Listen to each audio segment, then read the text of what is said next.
Hi students, welcome to వరండా race. ఈరోజు మనం బ్యాంక్ ఎగ్జామ్స్లో వచ్చే నెంబర్స్ టాపిక్ గురించి డిస్కస్ చేయబోతున్నాం. What is numbers? What is number? 0 నుంచి 9 వరకు ఉన్న న్యూమరల్స్ని మనం డిజిట్స్ అంటాం. ఈ డిజిట్స్ యొక్క కాంబినేషన్ని మనం నెంబర్స్గా రెఫర్ చేస్తాం. అవి సింగిల్ డిజిట్ అవ్వచ్చు, సేమ్ డిజిట్ అవ్వచ్చు, లేదా 2 or more డిజిట్స్ అవ్వచ్చు. 11 same digit number, 2 digit number. ఇప్పుడు 143 అనేది ఉంది, అది డిఫరెంట్ డిజిట్స్, 3 డిజిటెడ్ నెంబర్. ఇలాగా కాంబినేషన్ ఆఫ్ డిజిట్స్ని మనం నెంబర్స్గా రెఫర్ చేస్తాం. అయితే నెంబర్స్ యొక్క క్లాసిఫికేషన్ ఎలా ఉంటుందో చూద్దాం. ఫస్ట్ క్రైటీరియా, నెంబర్స్ని ఈ విధంగా క్లాసిఫికేషన్ చేశారు. First natural numbers. Natural numbers, మనం ఒక నెంబర్ లైన్ కనుక మనం తీసుకున్నట్లయితే ఇటు నెగిటివ్ నెంబర్స్ ఉంటాయి, ఇటు పాజిటివ్ నెంబర్స్ ఉంటాయి, మిడ్ పాయింట్ 0.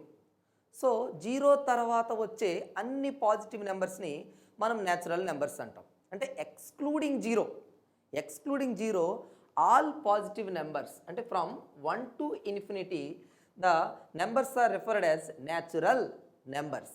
ఈ న్యాచురల్ నెంబర్స్ని ఎంతో రిప్రజెంటేషన్ చేస్తాం.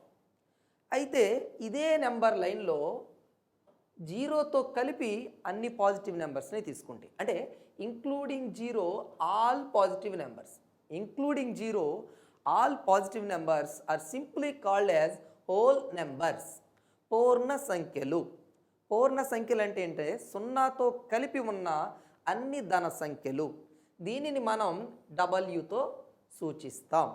న్యాచురల్ నెంబర్స్ని ఎంతో సూచిస్తాం. సహజ సంఖ్యలు 1 నుండి వచ్చే అన్ని ధన సంఖ్యలని మనం సహజ సంఖ్యలు అంటాం, ఎంతో సూచిస్తాం. అలాగే 0తో కలిపి వచ్చే అన్ని ధన సంఖ్యల్ని మనం పూర్ణ సంఖ్యలు అని అంటాం, దాన్ని Wతో సూచిస్తాం. తరువాత ఆడ్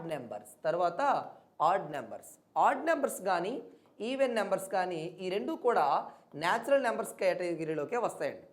న్యాచురల్ నెంబర్స్నే ఆడ్ నెంబర్స్, ఈవెన్ నెంబర్స్గా స్ప్లిట్ చేశారు. అంటే ఆడ్ నెంబర్స్ని మనం ఎలా చెప్తామంటే 2తో డివైడ్ కాని ప్రతి నెంబర్ని ఆడ్ నెంబర్ అని అంటాం. ఫర్ ఎగ్జాంపుల్ 7 తీసుకోండి, లేదా 17 తీసుకోండి, 21 తీసుకోండి. ఈ నెంబర్లన్నీ 2తో ఎగ్జాక్ట్గా డివైడ్ అవ్వం, ఎంతో కొంత రిమైండర్ని ఇస్తాయి. సో రిమైండర్ ఎంత ఉంటుంది? 1 ఉంటుంది. సో 2తో డివైడ్ చేసినప్పుడు ఎప్పుడు కూడా రిమైండర్ 1 వస్తే దాన్ని ఆడ్ నెంబర్ అని అంటాం. సో అదేవిధంగా ఈ ఆడ్ నెంబర్ ఫార్మాట్ కూడా 2k + 1గా ఉంటుంది. ఆ 1 అనేది రిమైండర్ అవుతుంది. నెక్స్ట్ ఈవెన్ నెంబర్ అంటే ఏంటి? 2తో డివైడ్ అయ్యేది. ఏదైనా ఒక నెంబర్ 2తో డివైడ్ అయితే దాన్ని ఈవెన్ నెంబర్ అంటాం. ఇంకో విధంగా చెప్పాలంటే లాస్ట్ డిజిట్ 0 to 4 6 8 ఏదైనా ఒక నెంబర్కి చివరి స్థానంలో 0 2 4 6 8 అనేవి ఉంటే ఆ నెంబర్ని మనం ఈవెన్ నెంబర్గా రిప్రజెంటేషన్ చేస్తాం. ఈవెన్ నెంబర్ ఫార్మాటింగ్ ఎలా ఉంటుందంటే 2k అన్నట్టు ఉంటుంది. ఇక్కడ మీరు గుర్తుంచుకోవాల్సింది ఏంటంటే ఇంపార్టెంట్ పాయింట్, ఏవైనా 2 వరుస సరి సంఖ్యలు లేదా వరుస బేసి సంఖ్యల మధ్య డిఫరెన్స్ అనేది 2గా ఉంటుంది. మీకు ఎగ్జాంపుల్ చూపిస్తాను. 18 16 అనే నెంబర్ని తీసుకున్నాం. 18 and 16 అనే నెంబర్స్ తీసుకున్నాం. వీటి మధ్య డిఫరెన్స్ ఎంత ఉంటుంది? 18 - 16 = 2. ఈ రెండు పక్క నుండే సరి సంఖ్యలు, వాటి మధ్య డిఫరెన్స్ ఎంత? 2. అదేవిధంగా 23 21 అనే 2 నెంబర్స్ని తీసుకున్నాను. ఇవి రెండు పక్క నుండే బేసి సంఖ్యలు, వీటి మధ్య డిఫరెన్స్ కూడా ఎంత ఉంటుంది? 2 ఉంటుంది. సో మీరు గుర్తుంచుకోవాల్సింది ఏంటంటే difference between any 2 consecutive even numbers and odd numbers is always 2. Next square numbers, cube numbers. వీటిని పర్టిక్యులర్గా నెంబర్స్ కేటగిరీలో చేర్చలేదు. ఇవి నెంబర్స్లోనే సెకండ్ కేటగిరీ. న్యాచురల్ నెంబర్స్ యొక్క ప్రొడక్ట్స్లోనే మనకి స్క్వేర్స్, క్యూబ్స్ అనేవి వస్తూ ఉంటాయి. బట్ ఏంటంటే కాంపిటేటివ్ ఎగ్జామ్స్లో ఇవి చాలా ఇంపార్టెంట్ కాబట్టి వీటిని కూడా మీరు రిమైండ్ చేసుకోవాలి, ఎప్పటికప్పుడు రివైజ్ చేసుకోవాల్సిన అవసరం ఉంది.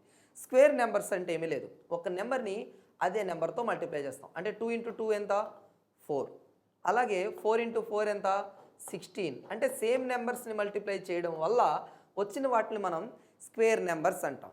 అదే క్యూబ్ అంటే ఒక నెంబర్ని 3 times రైట్ చేస్తే, 3 times రాసి మల్టిప్లై చేస్తే వచ్చిన రిజల్ట్ని క్యూబ్ అంటాం. ఇప్పుడు 2 × 2 × 2 అంటే 2 cube, that equal to 8. 8 will be A cube number. అదేవిధంగా 343 అనేది కూడా ఒక క్యూబ్ నెంబర్, 1728 అనేది కూడా ఒక క్యూబ్ నెంబర్. సో ఈ విధంగా స్క్వేర్ నెంబర్స్, క్యూబ్ నెంబర్స్ని డిఫైన్ చేయడం జరిగింది. ఇది నెంబర్స్ క్రైటీరియాలో ఫస్ట్ క్లాసిఫికేషన్ ఈ విధంగా ఉంటుంది. ఓకే స్టూడెంట్స్, ఇవాళ మనం నెంబర్స్ టాపిక్లోని క్లాసిఫికేషన్లో ఫస్ట్ కేటగిరీని మనం డిస్కస్ చేయడం జరిగింది. సో ఈ క్లాస్ని మీరు అందరికీ అర్థమైంది అనుకుంటున్నాను. సో నెక్స్ట్ సెషన్లో ఎనదర్ క్రైటీరియా ఎలా ఉంటుందని డిస్కస్ చేద్దాం. Okay, thank you.